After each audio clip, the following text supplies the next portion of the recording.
যার সাথে 2 বছর চুটিয়ে প্রেম করেছো তাকে বলছো কি আপনি? একদম বাজে, একদম বাজে কথা বলবেন না আপনি।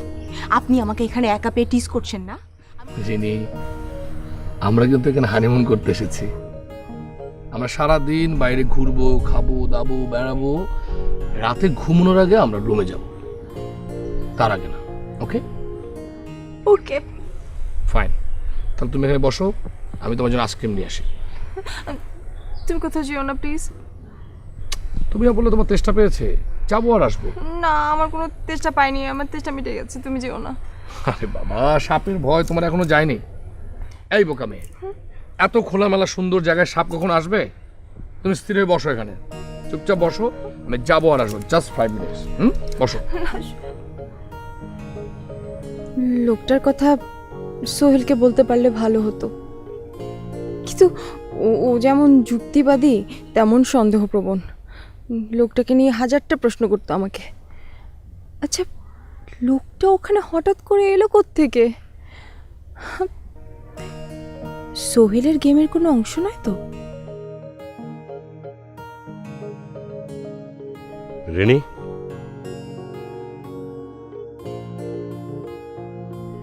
কেমন আছো? কি আপনি? কে আপনি? যার সাথে 2 বছর চুটিয়ে প্রেম করেছো তাকে বলছো কি আপনি? একদম বাজে, একদম বাজে কথা বলবেন না আপনি। আপনি আমাকে এখানে একা পেয়ে টিজ করছেন না। আমি এক্ষুনি সিকিউরিটিকে ডাকবো। সিকিউরিটি?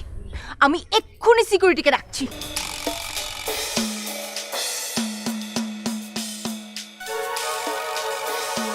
রিনি,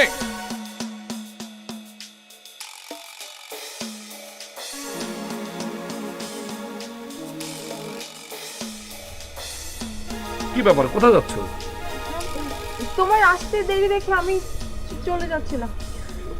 আসতে দেরি দেখে মানে? 5 মিনিটও হয়নি। 5 মিনিট তো হয়নি। ও, আমার কাছে তো মনে হলো যে আধা ঘন্টা পার হয়ে গেছে। আমি তোমার কাছে না থাকলে তোমার সময়টা অনেক লম্বা হয়ে যায়, তাই না? ঠিক বলেছ।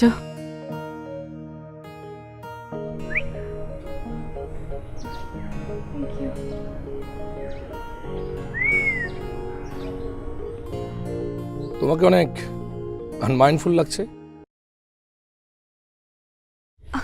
কই না,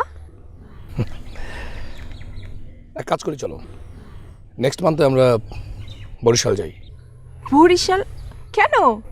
তোমার বাবা মা হারানোর পর তোমার মামাই তোমাকে বড় করেছেন। তোমার অনেক স্বপ্ন ছিল তুমি ঢাকা ইউনিভার্সিটিতে পড়াশোনা করবে। তোমার মামা তোমার সেই শখ পূর্ণ করেছেন। He is a great man.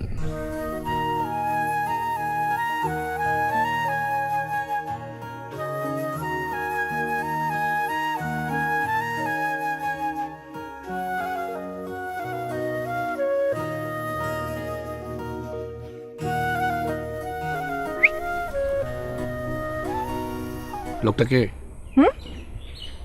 লোকটাকে আমি কি করে বলবো?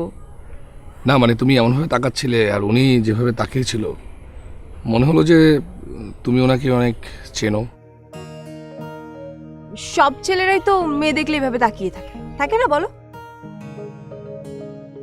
বাদ দাও, কোথাকার কোন ছেলে তোমার দিকে কি তাকিয়ে থাকলো না থাকলো, এটা তো আমাদের আলোচনার টপিকস হতে পারে না। হ্যাঁ, ঠিক বলেছো। আমরা শুধু আমাদের নিয়েই কথা বলবো। কিন্তু আইসক্রিমটা যে গলে যাচ্ছে, সেটাই তো ভুলে গেছি। Thank you.